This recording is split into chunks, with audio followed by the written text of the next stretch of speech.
Foni yangu amenosha yakaita pavolume yakutonetsa kutedza kupinda sei timuoza sha hau lingi riripo ndakupa chimbozama-zama hanzizoni vakachinja uyu vakachinja zvimasettings nongofolowa folowa anyway rekenitenge nyaya yangu guys ndauya kuno boys iri kumbobika ndofana unobika nhasi Yeah, sorry. Ndakaoma guys. Stories zangu guys andinao akawanda. Chakuudza kuti why are we cooking? We surrender guys. Ah, right. Nhasi kuita part 2 yangu yekupa security guard. Zvakaita zvekuti a week before ndauya kuno ndaitaura nebhodha yangu taitaura nyaya yechii but baba vaigara vachiti munofanira kuwedzera mabagla bars pane pangu pavakaisa mabagla bar kare ka saka pane pangu pakasiyiwa pandichazotora ndikazonyatsa kufungisisisa I'm still thinking because sometimes ka hazodi kuita zvinhu zvokuti angoda kuita pompa sikada kuonererwa handizvidi manje saka I'm still contemplating kuti should I do a video yekuti transforming my parents' house kana kuti ndoirega. I'm still thinking guys, I don't want to lie because ndofanira kuweya ma-options kuti ndikaiita ma-benefits ndei kune vanhu vanenge vachiona hazvizoite kunge uda kuonererwa here kana kuti vanhu vanofunga kuti uda kutotita rabhu kana kuti zvinegona kupa encouragement kune mumwe munhu here.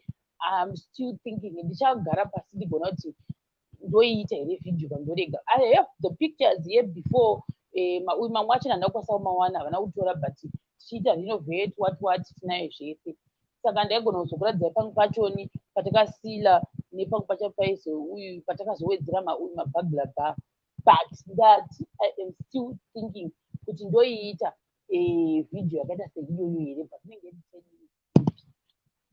ndichiri kufunga saka right brother yangu andifonera nditika ndobva ndatotangota naye pavechita zvichi zvematoti mabagla bar nyange tikaisa zvedu mbavha ndakazobirwa ukabirwa sei zvikanzi mbavha yakavhura hwindo hamumasazviita mahwindo zvezviya vanoita zvekuti kudai so kurova maimbomira ndekundika timoza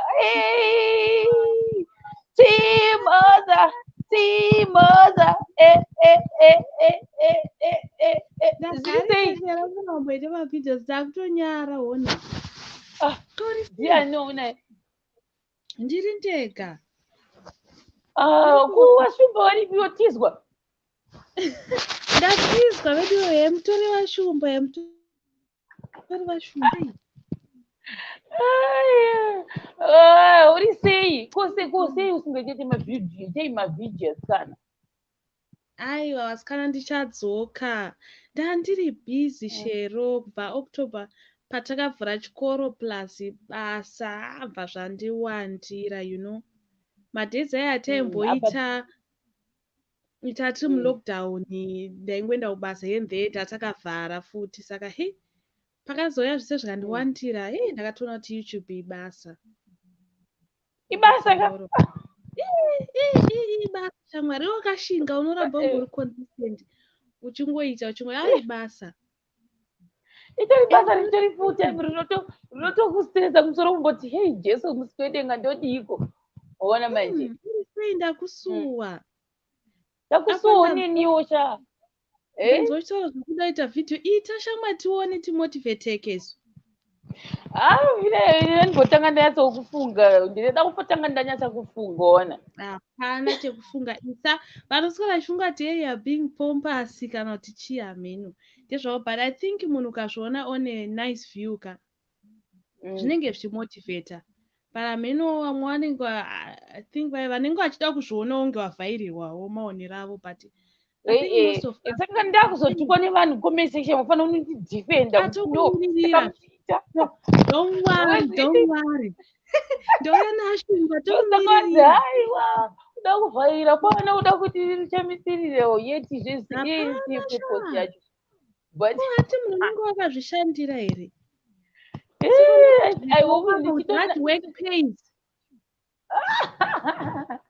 but watuti masavings kwangu manje ndandakaconveta ona saka ausi musi zvandichaita kazvifana kutanga ndachinja hairstyle kunyatsotipisa iwanipisa vamwe zvotini nemadhoni mabhanzi iwe ndepane wivhi yandogara ndichirota pane imwe wivhi yandogara ndichirota so ine makeuzi inenge yakareba saka ndobva ndaisa kanenge ndinozowa mhene tunoita kunge kanenge kange kadhuku but kanenge kasiri kadhuku but kanenge ukangosunga kakaita kunge kabhenda ndobva ndaisusa makeup ndotsvaga munhu anoisa makeup. I can't wait to see it. I can't wait. Ndobva ndatsvaga ndikapfeka kahembe kari nanewo ndisingatobusa hangu fubhodhi yangu ndodii ndichingodero ndichingomira pa1 place handizotese zvangu mbichana ndobva ndotibichana before yange yakadai wotirakidza izvezvi yadai so no mai munama marooms handizoite zvekudero but because mabrothers angu havazvidi manje tonetsana unotaimira sapamwana ndisati sisi ndiYouTuber ndolife yekuva YouTuber shamwari muna kuzonaka zvekudero ndinenge ndichingokuratidza kuti iro dhoo iro ndosandirichiita influencer. You're an influencer, so you have to motivate us. Panenge pachida kutombokumbirwa boys racho kuti vakline mumba mavo zvakasimba bosi havadi kupindirwawo namanje mudzimba dzavo saka kuinvada privacy yavo yazviso havadi munonetsana but I will see. That's actually let me think about that video. I have to think. Okay, but I'm 100% behind you. Kuti kandidaidza Ashumba angoita hello mbichana. Ashumba uyo ngauyo pano Ashumba. Baby. Hello kuti myself. Asi ndiwedzere futi volume. Asi ndiwedzere futi volume. Hausi kundinzwa here? Yes, hi, how are you, Ashumba? Oh yeah. Hey, you want the big China? Hey, Ashumba. Oh. Ashumba, how are you? Hello. How are you? You are looking hot, Ashumba. What have you been doing? This guy is always looking hot, ne? And I'm looking like a mess. He's looking very, very, very hot. Very hot. The jacket is fantabulous. I wonder. Can you not see it? I can see it. Where did you put the belly? Huh? Ashumba, uyapano. Ashumba enda papa. Ashumba cannot see you. I reduced the amount of food that I eat. Oh my goodness. Oh.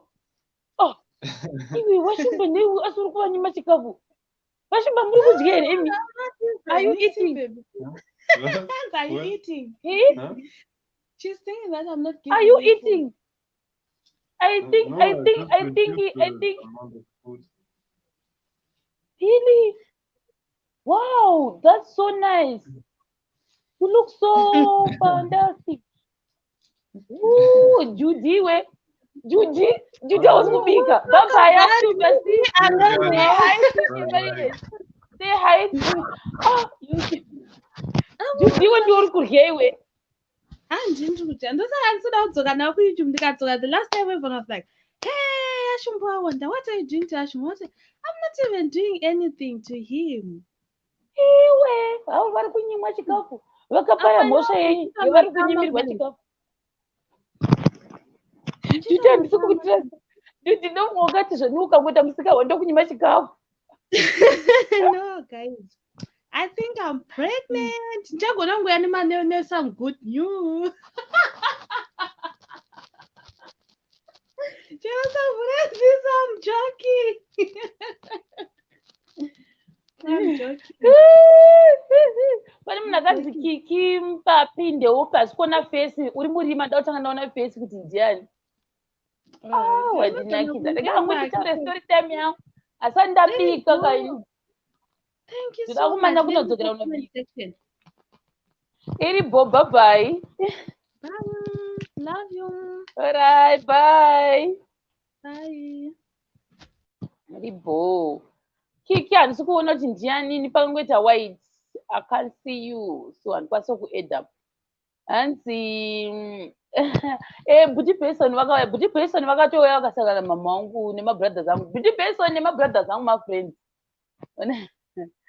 Hey, nyasha zviri sei? Nyasha cheka message yandakutumira. Nyasha cheka ucheke message yandakutumira ndofunga ndafunga kuti warara. Zvashomba uri kuluka luka avasimba vaslima. Alright. Ndikandichikondinya nyaya yangu iyai. Saka guys ndane 3 days ndisingabiki. Guys tongoti havadi hawo zvokuuya vachitaurisa zvandoita izvi. Mabrothers angu indindotaurisa sereki. Havataurisi zvokudero but 3 days ndisingabiki hazvizonyatsokuita zvakanaka. Nhasi pandaenda kunogara kuvatoti welcome back. Ndiri kuseri muno ndichiita zvimavidhio zvangu izvi. But anyway, continuation yestory yangu ndobva handiti hwindo rakati hwindo ripi ndobva ati hwindo rekupi reuku kubhedhuru kwana mama. Kenimoza zvakanditira weird ndiri kubhedhuru kwana mama rogovhudza kubva zvandakazvagwa mbavha dzichiuya taitongoziva kuti mbavha pane dzimwe 3 rooms dzava pakati apa dzatikazovhura taakudzishandisa futi dzese. Saka ndaigara taura takakura tichishandisa 2 rooms then dzimwe 3 nekamwe kahafu nedzimwe 2 dzaiva nemaroja but takushandisa dzese akabuda maroja acho takushandisa 4 house. 3 rooms dzedzi inibva ndafunga kuti asi vakaenda papaipe paimbowa ne3 rooms ndopo vakavhura vakaenda vakandovhura kwamama. Zvakanditsa I think I was shocked because vazvandakazvanga kushandisira ndini hwindo iro rasati rambobuya kana kuvhurwa nembavha atisati. Saka pandikazvanga ndikati ayusual sanzi vakatovhura saka vakaita zvokuti vachirova kudai vanoti dhu apanenge akasaka waya kachidaiwo so achitoita munofunga anenge asina nesimbi here vachidero. Saka pamunozomuka makusempepe panenge pato nemamaki ese anenge aripo. Ndichamatora kuti I think pachaita vhidhio yangu ndichatora mapictures yonyatsa kuradzai kuti apa pacho ndipo pavanovhura mamaki acho papatori ne5 right now pane 5 pachonzi dzidzi. But I think right now as I'm talking to you pane mumwe akambodzoka ndofunga akasama rimwe racho but haana kuziva zvatakazoita manje pamahwindo aya. Inini manje pandakasvika kwandiri kunoku kwangu kusati kwadii kwarinovetewo ndo ndati inini zvokuti ndiwe kusei kunoku handikwanisi ndodi ndichiri kumbotya. Hakuna madhoo iri rimwe hwindo mumwe muroja ngaripo ranga rakasera kuitwa saka raida kuiswa hwindo riyadi. Ndikati kani inini handingamboendi ikoko ndabva ndaita sei ndati mama sizovasipo ndakufanira kuita sei kuvata kunodi kwamama uko. But problem iyi manje ngeiripo ndo kune hwindo ranga rakavhurwa nembavha. Ndobva vaita sei mbavha ipa yakavhuraka kabrodha kangu kangarimo kashinyira fofo kanoti kakavhurika hwindo indakawana ndakazwa kuti dhu pandashanguko chii itiripo zvanzipo chii kudero manje ndobva chii ndobva amuka ndobva anogara kupi kujaini ndobva tanga kuverera but handina kuziva kuti kumuka kwaita chii. Mbavha iyi itori mbavha yanga yavhura hwindo ndobva ravhurika. Parakavhurika monaki ranga riri pamubhedha handizi kuti rakavhura sei asi mbavha yakavhura kudai so kutovhura kutodaiwo nechihuku chacho ndokusecha mai mwana ndiriri pamubhedha paranga riri ipapo rapedza kudero mai mwana mbavha kwakutora chiwallet yebrodha yangu yanga yatoriwo monaki nome inge nemaid yake nezvimwewo ndofunga ange ne$28 ndobva yatorwa $28 iyaiya ichinzwa zvakatamba ndongotaura zvoti ndaiti kuti havana kutora zvitupu ndobva ndisina munhu yauya uyu brodha yangu ari kuverenga ari kudining ukauko ndakazwa mhepo ichipinda ngati mhepo iri kudhireki ndobva asimuka kunotasa manga akavata manga abva paakanzwa kuti dhu kuona zvake munhu atori patodaiwo ndakatomuona todaiwo so ndakafuriza ndahuta ndikatama kuti kuda musodzi ndiripo ndakangodaiwo so ndichimuona kuti uyu akatodaiwo akangotifuratira kudai toverenga ndobva totanga kutofamba haana kwanisa kusima hapana chakakwanisa kuita akangofuriza aripo achiona mbavha riya iyi waya yakatorembera kudai ndokutodaiwo waya yake ndokutobuda ndokutofamba tovhura gedhi mai mwana brodha yangu angoripo angohuta haachikwanisa kusikirimawo haachikwanisa kuda gaizika I understand pokutanga pakatana kati wakatadza kusikirima here kati zvamukutaura zvese zvinogona kusazviita because panguva yacho niyoyoka unonge ane confusion apa munhu akamira iwo pamba penyu ari kunzwa munhu akamira mai mwana ndobva atotaiwo kutokanda ndobva atora rimwe raisecha akanorashira pashi pegedhi. Ndo zvakaitika akatorashira pashi pegedhi arirashira pashi pegedhi pakuti vachitsvaga zvimwe zvinhu vanga vatsvaga zvitupa zvake zvese nezvimwe zvimakadhi zvakasvika pasi newaleti wallet yange yarashwa futi ndofunga iye chaingoda imari ndozvaaiga chete trouzi pavanodinonga rapachibhedheti lakini manje pandakazozvinda kunovata muya ndomandokwanisa kuvata ndakazviti vanhima that wiki ndaivata hangu but ndaisingakwanisi kuvata hana yangu yedi yairova day and night ndaitoita zvekuvata kana ma4 am because ndaingoti ndikavata akadzoka futi ndozvandaidii ndozvandaifunga ndikangonzwa tati kuchukuchu ndaingofunga kuti ari kudzoka saka ndaigona kuzovata during the day because ndaitaova kuti usiku ai ndikati guys mureva nhema zvavakazodita vakanotsvaga waya handimbozvati vazhinji kunoko vanozotsvaga waya yekuti unotora hwindi reuko neruko but hazvina kunaka manje zvo zvoshatisa chi pamwe panhu pamama akagadzira zvoita sengetani yakasunga mahwindo ndozvazvaita mawaya emahenga aya aba ndati kumama pavakauya manje ndai kuna mama ainika kana kuvata kwazvakuvatika kavata sei ndopana ndakuya kuzovata muno mandini imi ndaida kunotesa kuti apa hwindi racho ranga sikabvarikisa zvaita kuti kungoridaiwo so rebva ratoto kushama kuinda pazhe kudai ndikafunga kuti dai tivata sei moziva here kuti unoisa zvinhu zvese kana pasi pemubhedha panguva yacho iyoyo zvose unoti wovata unonge unongoisa pasi pemubhedha kuti kana kauya akakavhura hame kuti unonge wovhura wochitora chii unenge uchingoti pamwe unogona kutora chakati unogata pasi pemubhedha ndopadaivata ndinhu angu ndakaisa zvose everyday usiku uchitafolo up nyangoti zvishwashwa ndanyatsa kuisa pasi pemubhedha here ndanyatsa kuisa here zvekuti nyange ikavhura nepahwindoka kuzongondoenda pasi pemubhedha paashikoni asi munhu mama yasongati mandiri muno maimbogara foni yanga kaisa pasi pepiro asi foni yakaturwa pasi pepiro munhu avhura chiwindo ndo windo mandandauya munhu guys ndaiti ndikatarisa windo riya everyday hanenge irova chiti saka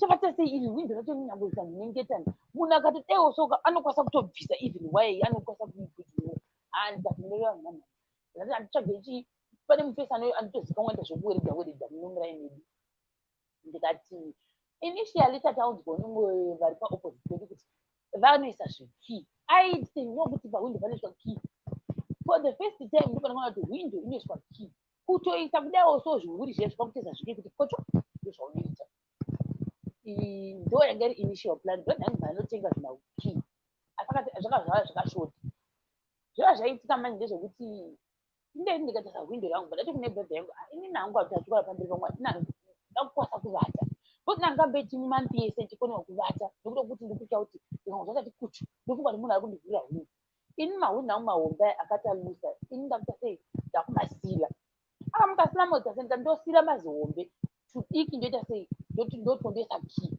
because uyu wacho aigadzira iti mbavha dzimwe dzinoda utu tudiki hazvina basa mazihombe ndo anodzira nawo nekuti vanoziva kuti anovhurika ende vanokwanisa kutora zvinhu baglabar vana basa baglabar vanotora zvinhu baglabar ripo kutotora zvinhu kupera shangu anotora tiri baglabar imiro saka ndakungoti saka ndoita sei ndikandakusila ndasira zvandinyakukasila brodha angu ndinyakukasila vanongouyapo pakandinapapa kana vachida vanongopuka nhahwindo rovobidina because hapana baglabar ndikati indakutoisa pabaglabar pangu ini kamusingadi kupigwa imega inhangu handisikwanisi everyday even wakagara kuseri kuka waitoti ukati gare gare undomanya unocheka kuti hakuna here mungozovekera ndakupa example yekuti why maybe ndakazonyanya kutya kudero because murai medu panguva iyoyopa makarura guys kurura mbavha makambokuona kurura uchaziva kuti apo nhasi pashandirwa apo nhasi pashandirwa ende manje hazvakutanga wacho vanga kuya during the day ndoyanga yaproblem saka ndikanzwa kuti kuna pedu murai munomu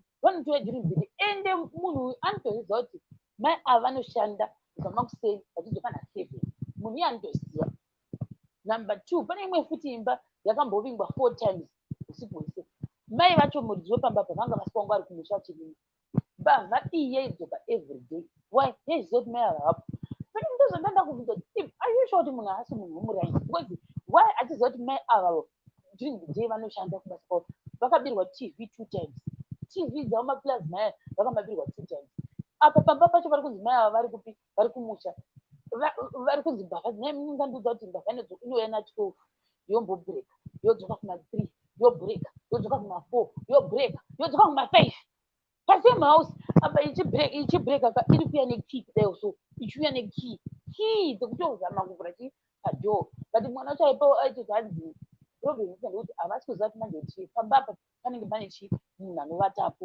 zvokuti vakatazoguma vandoudza mwe mupurisa kuti tisati tatambura ini ndiri kuvata pa ndichitengeta pamba asi handisazvigoni hanzi I can't hear you clearly anyway nachazivi kuti maearphones angu kuti ifoni kwatichiwe chimbowedzera ndazama zvese saka yeah that's basically what happened ndabva ndasila mahwindo angu mamama ndakuti amusita kuti kwenyuko kwakavhurwa tisile here mabva vatisila akabasa ndobva ndati mozoti ngatisile mahwindo ese because uyu munhu atanzi paakauya wakauya akavhura mahwindo ose akasiya akashama saka ngatisile mahwindo ose tosiya mazihombe ukuko asi tesakii tosvika vataidza apa indi kuzvita radha yangu hapo unoita zvokurinozita izvi uya wandakakambotsvagira pepe ndichiti uri kutsvaga zveattachment ndo zvaanoita zvebuilding izvizvi nezvokupenda saka in other words ndandatora project yake ndobva ndaisa mumaoko angu ndobva ndaita mess up hapo ari kubasa kwavo asvika ndavharira mahwindo ose angu azvitema aundirwa ndawedzera ndakazvipii mahwindo kutoko tawedza mabhagata inadimo iwasvika waona chii pane paaifarira kugara ndofunga peduri pahwindo paiti mhepo inazopinda ipapo aitazvidazvezvikuru yobva asvika pakafamba ini maanzi wakasvika akanotora chihakso akatoteke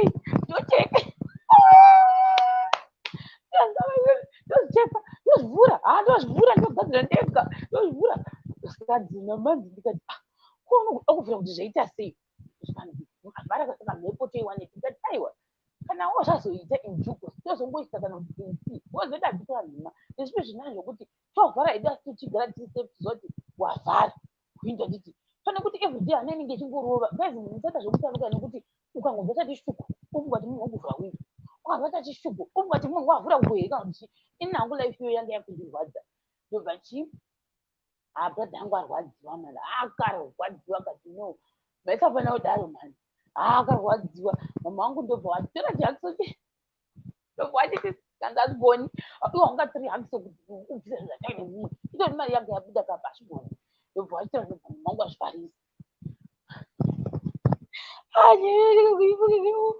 jehovha zvakangooma so dadi tavharisa mahwindo ese aya tikatomboita mafew days pasina zvakadza but inini manje I think it's because of that noise yandainzwa kuti vanoti dhuru ndakatanga kutadza kuvata manje usiku ndabva ndachidza timetable ndakuvata during the day ndozvakandakuita usiku hwohwo ndaiwanza kuspenda time ndiri kukongosati kwapera manje ndaitika gezi ndikati kana uku ndo kunowanza kuya vanhu ini ndakupera kuti munhu tota ndichitongura ndichideuso ndichivhura ndideu mabrothers angu akati imukuda kuigarira musi waichauya mumboiti zvamunoita zvese handikura nena guys chine ndikudze zvakazoitika mumwe musi ndakaziva zvavaireva zvezve I think is true musi uyu I think handiziva hangu kuti pamwe zvibhuka here zvimbo zvinomboita mesi but that day ndakawa maplate akadona imi kuti mutangwendere ndakafriza apa ndakafriza ndichizwa ndiro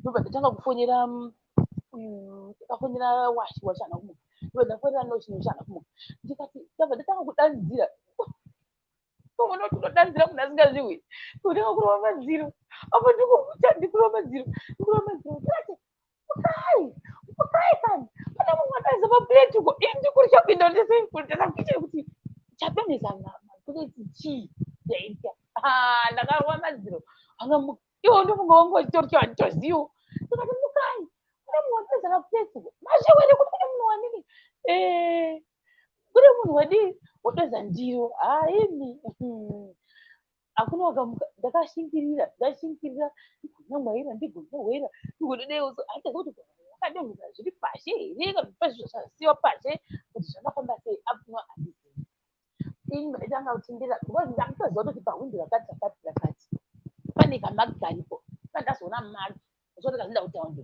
vanaona imwe maki nyowani but maki iyi munhu uyu aifunga kuti ndofunga takasiira mahwindo nepashi haanoziva kuti ndofunga kuti akasiyiwa kwese zvadero manje vanaona maki kuti munhu aida kutorova pakasiriwa pepe ndo paaita kutobhureka ipapo kuti avhure guys tikati apana munhu can do anything because paairova pacho ndipo chaipo pambakaita sei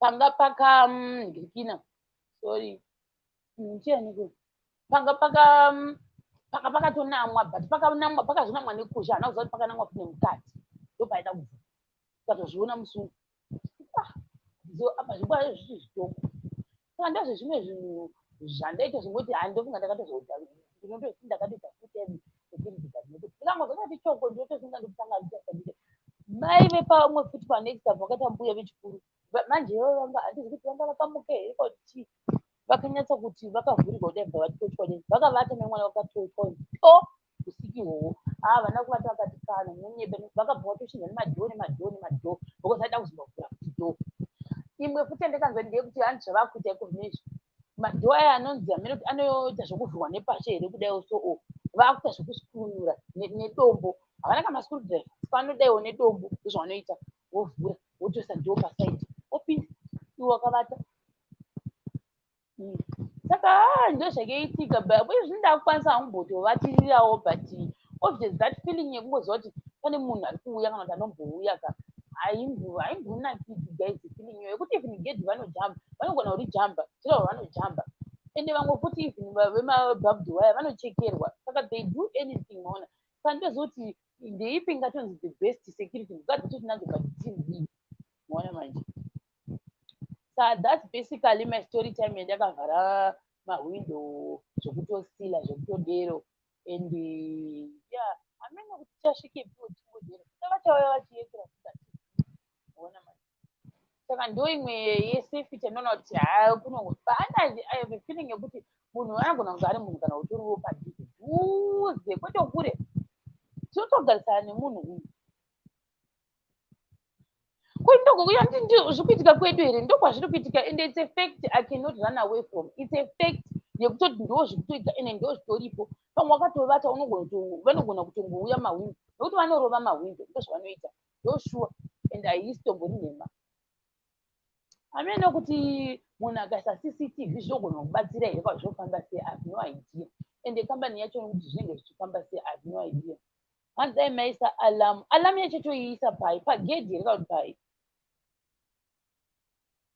because I'm sure this week munhu pane pakatomborira sokutorira zvazvinoita munhu akaridza something even kwese kunoku zvinoita like there's a sound yaunonzwa kunge like amene chinhu chiri kushekeka so that night ndakatozviwa ndikamuka ndikati ndosapa ndori paplace akadonha then kazi sound ndechonge chinhu chadii handilese munhu ndikarohwa kunge kana kuti simbi kana kuti chikaita maungira handitazoti ndo night raakauya here akada kuzama kurova pane uyu pakasindiwa pachoni pakaita zvokuodirwa pacho nemaki pakaita zvokuodirwa pacho saka nda kuti nebradha yangu aiwa iwo chimbopenda pane uyu mamaki esaya tichiona manje kuti who is coming kudzimba dzedu because obviously togona kufungwa tinyebena kuti ndechokudhara ndechokudhara but pamwe munhu ari kuya chizokurodza the same thing chochocho saka toziva kuti next step toita sei kuimprova security yachona but kuinda kure here even izvozvi zvandiri munoziva mazihombe aya zvavakuita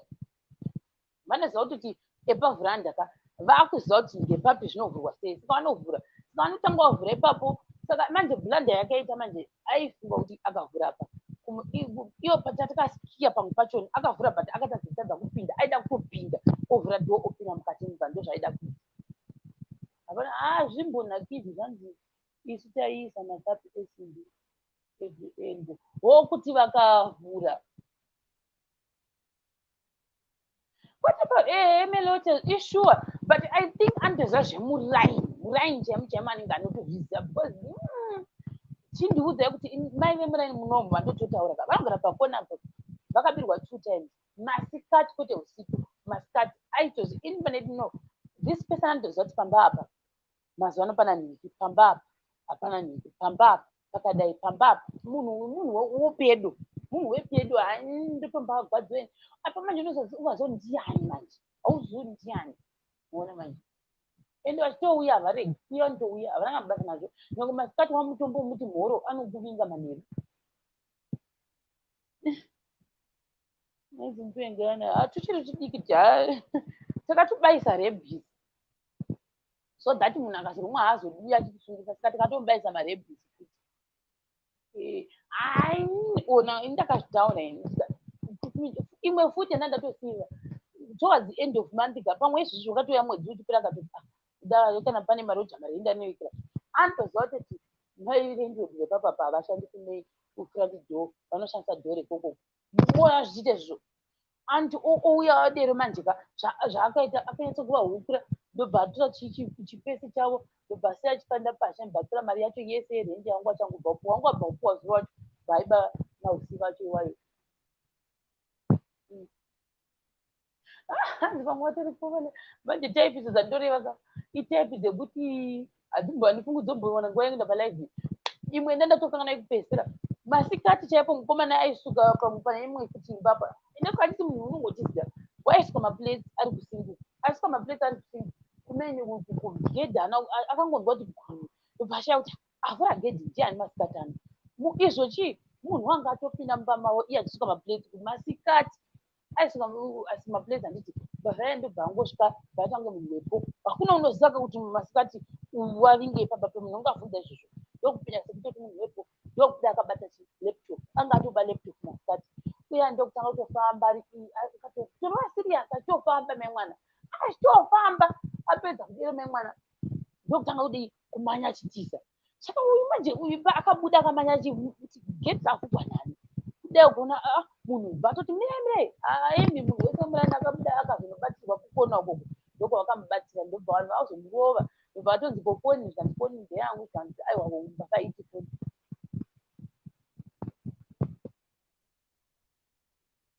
hanzi hausi wakushaya zvekutaura rebvunza kurisa naijongezi papaneyo toshaya zvekutaura isu tibirwa unorwara hanzi kubirwa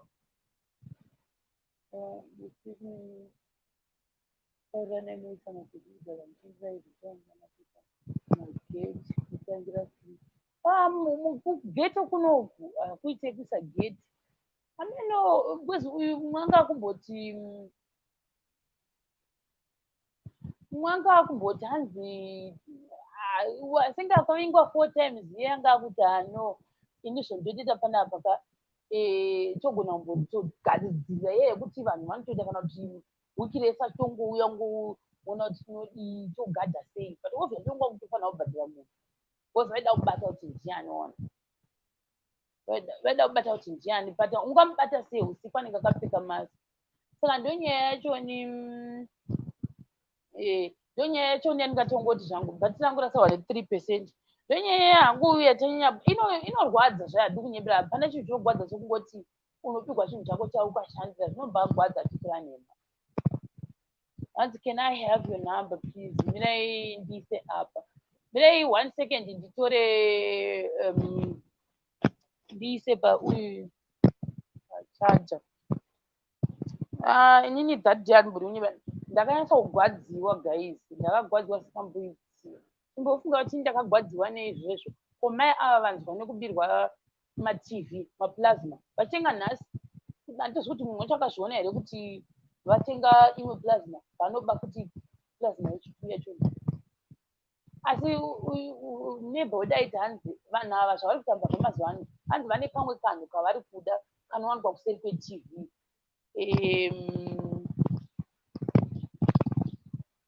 Hanzi kanongwa kuseri kwe-TV.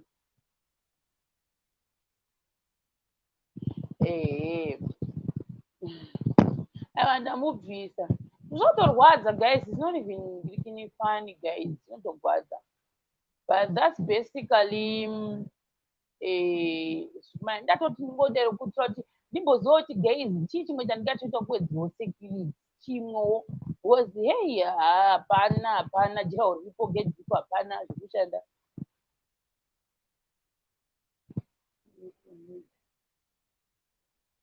Namba yangu yazvo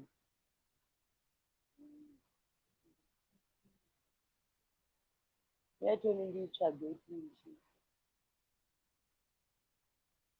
let me see namba yangu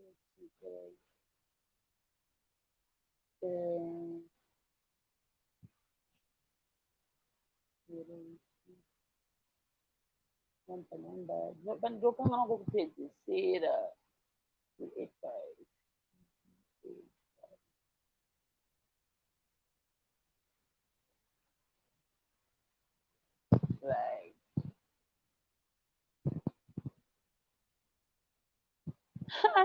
Anogara ipine said follow you 2 months ago. Isn't dogara kwese kwakawanda? Madogara kwakawanda, but for the meantime, season vakawanda manje because uyu akanzanzi anogara ku2 Glenview 2 ndokwanogara. The other one akanyembera ngosvika akangononoka ngoti akasvika guys asi ndakati ridoko akaita dzadzava kuma12 dzeusiku ndobva svika ndibvangonoka ti pamba pevanhu guys gakunoka kudai so kuti guys akasvika kati ndivhurewo doni batsirewo geti kunombosekesa zvimwe zvinhu umbavha wakapata batsire zvikanzi waitwei zvikanzi ndane vamwe vangu asi vamwe vangu hanzi vandipandukira so ndapandukirwa waitese zvikanzi vandipandukira zvikanzi wapandukirwa how zvikanzi vatonitiza vada kutondirova izvo zvati vanhu da kuuraya zvikanzi vandipandukira ndibatsirewo ndakuda kutourawa please vanobva vati orit vati wapandukirwa hazvina kushata ndokunda naye kustuckshop nokumubvarira imomo zvachitaura nyaya yako saka kuchitaura nyaya yako vanhu vanofura vachitenga ka vachidarika kudai sobvaona munhu achibvunzwa chipapaidzi zvikanzi ungada kubatsira munhu woziva kuti munhu impavheri kutotsvagwa kutuka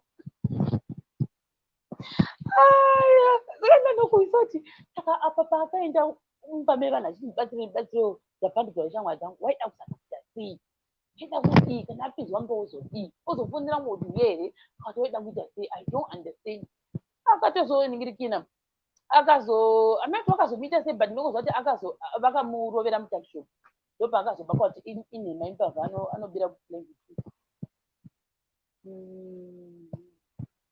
Yeah, so that's basically even mazuva ekutanga ndakatombofunga kumboiita ini video nekuti guys kana ndandarwadziwa guys ndakambofunga kuti ndakuita video ini ndombointerviewa every house yakabirwa yaine experience kuti guys so what's the way forward toita sei kuti arigensiyana nazvo tangoda kuonererwa ndandarwadziwa ipapo guys tikati ava mbiya avo vakavhenekwa zviro madeko ava vakatorerwa ava vakade dzimba unototi uyu neuyu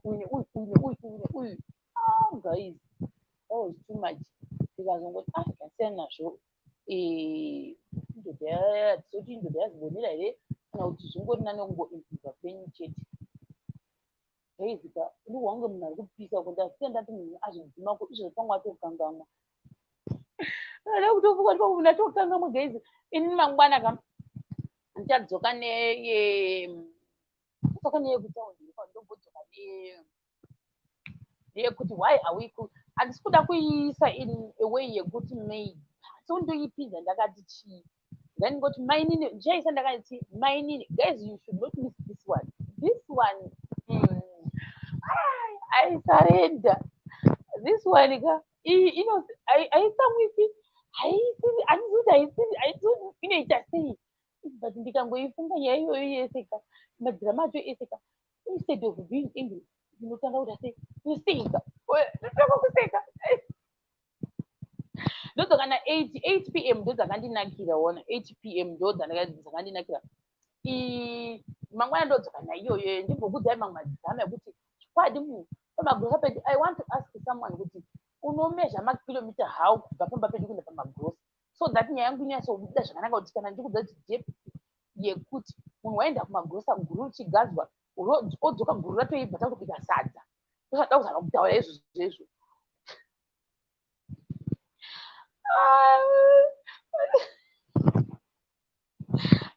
munhu achitekana kugara anogara akadaiwo so mune boys ogara akadaiwo haimi kana gezi aionekati Jesus Lord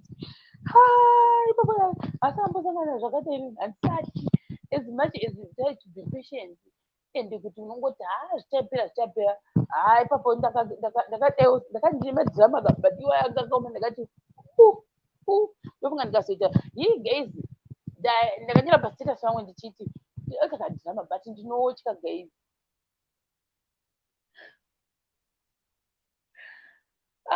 ndinasheraziduiti Saturday or Sunday guys aiwaregai ndinde mangwana ndodzoka but handino so sure guys toda kuita tikaita tumaseries but ndichiri kutya saka please kana tikatanga kutiisa katoona tisiri perfect but ndikuita sei toda umboona kuti zvinobuda here kana kuti hazvibudi hana yangu ndeinorova manje ndenditya da kutanga nda tikaita tumaskits ndandanga handidi kuita tumaskits aita kasipata tumaskits but ndiri kutya manje anokupata guys saka ish apakaipa pray for me guys. Good night, I'll see you tomorrow. I think poti yangu ndofunga izvi zvamazimbe zvega zvega. Bye bye guys.